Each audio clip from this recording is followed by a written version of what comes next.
Canada is cutting its immigration targets in the next few years. The federal economic class will face the largest cuts, with accepted applications reduced by 60%, and it's like 41,000 in 2025. The provincial nominee program will also experience cuts, with its quota halved to like 55,000 in the next year. And the government of Alberta changed its immigration process for nomination application 3 times this year. And the last draw, with the expression of interest in Alberta, we saw that they invited only people who work in construction and related occupations. So what should people who want to live in Canada do in this case? What if they don't work in construction field? How to get PR in Canada? Hi there, my name is Anastasia Basenko. I'm an ESL teacher, celpip instructor, and the owner of Basa School. We teach English and prepare students for celpip and life in English-speaking countries. The news are not that excited, and just out of curiosity, I conducted an experiment. And one thing is that I want to note that I'm not an immigration consultant. I cannot help you with immigration. And if you seek for advice of professionals, so you should look for immigration consultant and go there. And here I just want to share you with my experiment that I conducted recently with Express Entry Profile. So have you heard of Express Entry Profile? It's one of the immigration pathway, so to say, and you can complete the profile, get points, and wait until you get chosen. If you have 1 year of experience, work experience in Canada, you can create Express Entry Profile, and of course you need to take an exam to prove your level of your language level. It could be English or French, and in this video we're gonna talk about English. Of course. In the official website of Canadian government, there is a calculator, and this week I played with it. So what are the points, and how many points can you get for any of that stuff? Okay, so I just opened this calculator. The link will be in the captions below the video. So let's see, what should we put here? So of course you will need to have 1 year of experience. And of course you will need to have your language test result.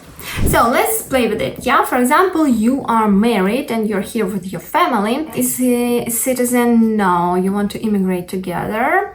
Will the spouse come to you to Canada? Yes. How old are you? Well, for example, you're 30 years old. Level of education. Of course, the higher, the better, of course. For example, you have a master's degree. If you have a Canadian degree, it will be a plus, but most of people don't have. So let's choose just no. And of course, you can play with it and choose yes if you have it, obviously. So here you can see that we can choose 6, 7, or for example 10, 12, it would be the higher score. Let's try, for example, 7, the medium, and let's see what mark will we have there. For example, it will be 7 language results. No.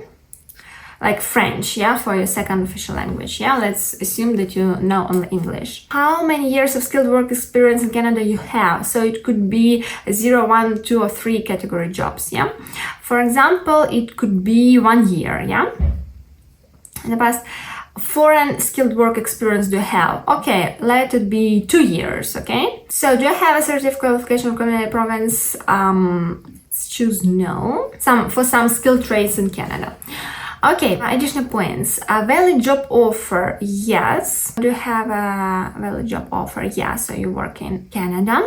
Which nocturne is the job offer? So, for example, it is 1, 2, or 3. Okay, do you have a nomination certificate? No. Do your spouse or common law partner have at least one brother or sister living in Canada who is a citizen or permanent resident? No. Let's assume that you're without family here, only 2 of you, and with the kids. What is the highest level of education for which your spouse or common law partners has?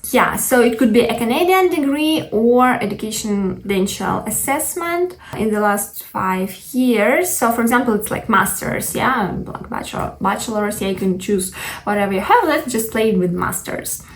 In the last 10 years, how many years of skilled work experience in Canada does your spouse? So here I have the questions about your spouse, and they also count here. Okay, so let's assume that they didn't work, yeah? So we only count on you, yeah? None or less than a year, for example. Did your spouse or common partner take a language test? If so, which one? So here we can play with it. Let's assume they didn't take the test, okay? Yeah, and we're gonna calculate your scores. So see, you have 95 for age, level of education 126, official language 64, yeah, total Canadian work experience, so you'll have 320. So here for spouse, for her level of education, you'll have 10. Totally, it's like 456, which is great. Yeah, it's not bad. We can work with that. Yeah, you can be in the pool with these scores. But let me show something. What things you can influence here? What things you can change here in this calculator?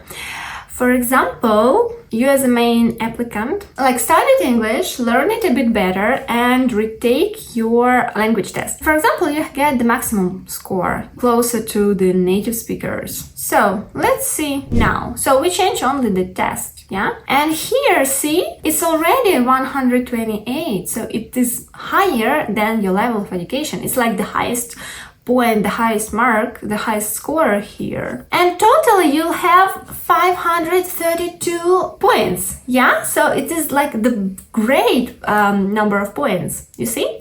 And if your spouse will take the test here, you will get even higher points. So I want to remind you that the last draw was recently and it was 547, but the previous one was 506. 506. You see, if you had your language test, this mark, yeah, and you had the Express Entry profile, you would have been chosen 2 months ago. You see how it works?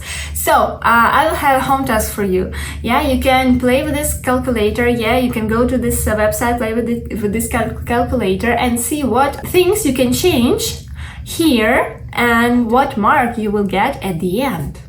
You see how it works? So PR in Canada is not that far as we thought it was, yeah? So yeah, it will be your home task. So let's sum up all that we covered today. Immigration news are scary. Yes, it is. But we have a way to overcome them and to get PR in Canada. So what should you do? You should create Express Entry profile, play with this calculator and plan your strategy, what to do, how to improve your score, and then you should learn English. So you can learn English with our school, you can learn it somewhere else, but the main idea is that the English is the only way to increase your score for Canadian immigration for Express Entry pool. My message to you is to learn English, take your celpip test, and you will get your PR very soon. I wish you luck in that. I wish you all get PR in Canada and all the best. Take care. See you, and I will be glad to see you in our school. You can check our website down below. We have general English, we have a celpip preparation course, which you can take this very moment you buy it. So don't hesitate, check our website and contact with us. We will provide you with all the answers and all the information you will need. See you in the next video. Bye bye.